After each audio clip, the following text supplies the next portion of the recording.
દાહોદ જિલ્લાના કલેક્ટરે સહપરિવાર સાથે મતદાન મથક પર પહોંચીને મતદાન કરી લોકશાહીની આ પર્વમાં પોતાની ફરજ અદા કરી છે। દાહોદ જિલ્લામાં સ્થાનિક સ્વરાજ્યની સંસ્થાઓની સામાન્ય ચૂંટણી 2024 નિમિત્તે લોકશાહીનો પર્વ ધામધૂમથી ઉજવાઈ રહ્યો છે।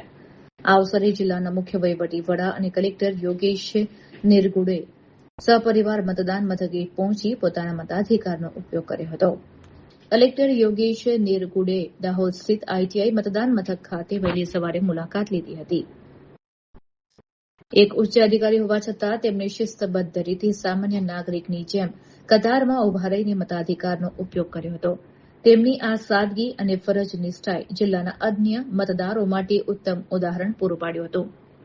મતદાન કર્યા બાદ કલેક્ટરે પોતાની આંગળી ઉપર શાહીનું નિશાન ગર્વભેર દર્શાવી જણાવ્યું હતું કે મતદાન એ લોકશાહીનો જીવ છે।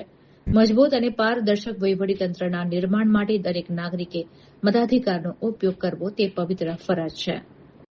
વહીવટીતંત્ર દ્વારા તમામ તૈયારીઓ પૂર્ણ કરવામાં આવી છે ત્યારે કલેક્ટરે તમામ મતદારોને ઘરની બહાર નીકળી લોકશાહીના આ મહાયજ્ઞમાં પોતાની આહુતિ આપવા અનુરોધ કર્યો છે।